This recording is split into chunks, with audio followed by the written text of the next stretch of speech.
Hello everyone and welcome back to my channel. I hope you are doing fine. Well, आगे बढ़ने से पहले एक बात बता दूं कि ये वाला जो video that is strictly going to be an informative vlog focusing on the visa restrictions जो कि ट्रंप एडमिनिस्ट्रेशन ने फिलहाल जारी की है। So if you are not too much interested into the visa restriction and then क्या हो रहा है, then you can skip this one. Will meet in the next vlog, but for all those of you who are interested, let's get straight into it. पर before talking more about कि क्या restrictions है and then how it is going to affect me and any of the other students who are currently in the US or who are going to come in the US or any other people, let me explain you the different types of visas that can get you entry into the US. So basically there are a variety of visas which get you entry into the US और फिर सबका meaning अलग अलग रहता है. So to start with, there is the B1 B2 visa. तो basically it is known as a tourist visa. तो फिर अगर आपको as a tourist US में आना है या फिर किसी शॉर्ट काम के लिए आना है तो फिर you can come into the US with the B1 B2 visa. Then comes the F1 or the M1 visa. So basically that is a student visa. Basically जो जितने भी सारे स्टूडेंट्स इंडिया से यूएस आते हैं या फिर कोई भी और कंट्री से यूएस के अंदर आते हैं पढ़ने के लिए, सो वो लोग को F1 या फिर M1 वीज़ा मिलता है. एंड देन उसके बाद आता है L1 या J1 visa. So it is called the corporate visa also. तो फिर अगर कोई कॉर्पोरेट ट्रांसफर हो रहा है किसी कंपनी के थ्रू तो फिर वो लोग L1 या फिर J1 वीज़ा के थ्रू आते हैं. And then comes the O1 visa. So O1 visa is a niche category that is for artist etcetera. अगर किसी को एज एन आर्टिस्ट यूएस में काम करना है तो they come through the O1 visa. And then comes the most talked about visa, that is the H1B or the H2B. So basically H1B जो visa रहता है that is for skilled workers, मतलब IT department हो गया, engineering हो गया, फिर MBA वाले वगैरह जो भी लोग होते हैं, सो वो लोग H1B वीज़ा यूज़ करते हैं. H1B वीज़ा मोस्टली इंडियंस और चाइनीज़ को दिया जाता है, ऐसा मैंने न्यूज़ में पढ़ा है. ऑल्सो H2B जो वीज़ा रहता है that is a non agricultural work visa. तो मतलब अगर कोई रिसर्च में काम कर रहा है, किसी होटल में काम कर रहा है या फिर कोई सीजनल डिमांड है किसी पर्टिकुलर रिजॉर्ट में एक्सेट्रा, तो फिर वहाँ पे काम करने के लिए लोग H2B वीज़ा लेके फिर they come into the US and they work. Administration ने restrictions जारी किया है. Those restrictions do not affect the B1 B2 visa. They don't affect the F1 or the M1 visa and they don't affect the O1 visa also. तो मैं सबसे पहले इनको काट देता हूँ. So today we are going to talk up just about the L1, L2 and the H1B visa, mainly about the H1B visa because you guys would be more interested about the H1B visa because Indians को mostly उसमें ज़्यादा interest रहता है.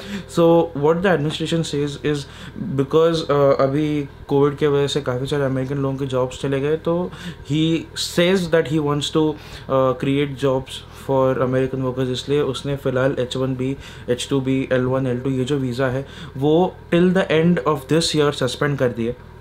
To start telling you about the H1B visa, basically H1B visa क्या होता है कि अगर आप किसी US कंपनी के लिए काम कर रहे हो, then the company sponsors your work visa, that is the H1B visa या फिर H2B visa, and then you get to work for वो. उसके लिए भी लॉटरी सिस्टम होता है that happens only once in a year, और either you apply directly and then you get a job, या फिर if you are coming to the US as a student, you do your masters or something and then you do an OPT and then you get the H1B visa. So that is also one way to go for it. So basically what the restrictions say that फिलहाल के लिए all the H1B, H2B, L1 and J2 visas are suspended till the end of the year. मतलब 31st December 2020 तक सारे visas suspend कर दिए. But then सारे नए वीज़ाज जो लोग के पास अभी से वीज़ाज है वो लोग को कुछ अफेक्ट नहीं होगा. जो लोग का H1B का अप्रूवल आ गया है, बिकॉज इस साल का जो लॉटरी सिस्टम है वो ऑलरेडी हो चुका है, तो जो लोग का अप्रूवल आया है सो वो लोग को भी कुछ होगा नहीं, like they can still work in the country, तो that won't be a problem. Also जो लोग का OPT से H1B में कन्वर्ट होने वाला था, मतलब जिनकी कंपनी उनको हायर करने वाली थी and they were going to sponsor their H1B visas, so उनके लिए भी कोई प्रॉब्लम नहीं है, ऐसा एक न्यूयॉर्क के लॉ फॉर्म ने कहा है. Facts you need to know before you actually panic और something like that. Also if you are on OPT तो OPT को कुछ नहीं होने वाला because OPT comes under the student visa program. तो फिर इफ़ यू आर ऑन OPT, जैसे कि मैं भी OPT पे हूँ, तो जो लोग OPT पे उनको कोई प्रॉब्लम नहीं होने वाला. That is called optional practical training. आपने मेरे पहले वाले वीडियोज़ में देखा होगा. ऑल्सो अगर ऐसी सिचुएशन है जहाँ पे you have got a visa approval but then you don't have your stamp on it, ऐसा काफ़ी लोगों के साथ होता है कि लोग रिन्यू कराते हैं या फिर नया H1B के लिए अप्लाई करते हैं but then they don't go outside the country. Because अगर आपका वीज़ा अप्रूवल भी आता है तो फिर you have to go outside the country and get the visa stamping done and then come back.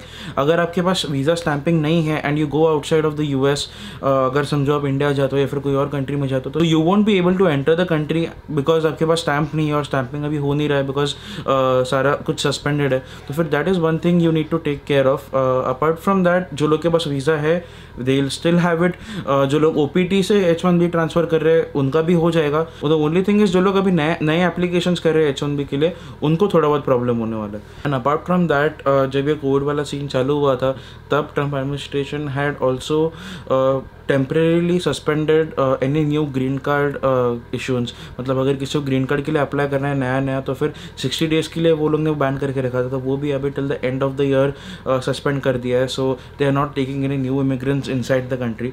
So one of my roommates also got his H1B transfer from one company to the other, so वो approval हो गया उसका। Only thing is because he doesn't have the stamping so he cannot go outside the country and come back. अगर वो बाहर गया तो फिर वापस आना would be a problem. So these are some things you need to know if you are watching this video, like you from the US, you are legally inside the US and working, and if you don't have a stamp then just remember you don't have to go outside. Also if you are a student working on OPT you can still stay in the country legally, कोई issue ही नहीं है।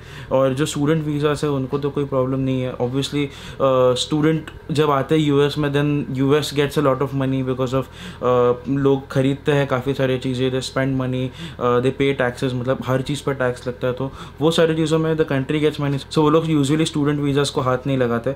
But then apart from that I think I clarified some of your doubts regarding the H1B का फिलहाल जो ban चालू है उसके ऊपर। I think that's it for today's vlog. अगर आपको ये वीडियो अच्छा लगा ज़रूर लाइक कर देना, अभी तक सब्सक्राइब नहीं किया तो ज़रूर सब्सक्राइब कर देना और बेल आइकन दबाना बिल्कुल मत भूलना ताकि आपको मेरे सारी वीडियोज़ की नोटिफिकेशन टाइम पे आती रहे।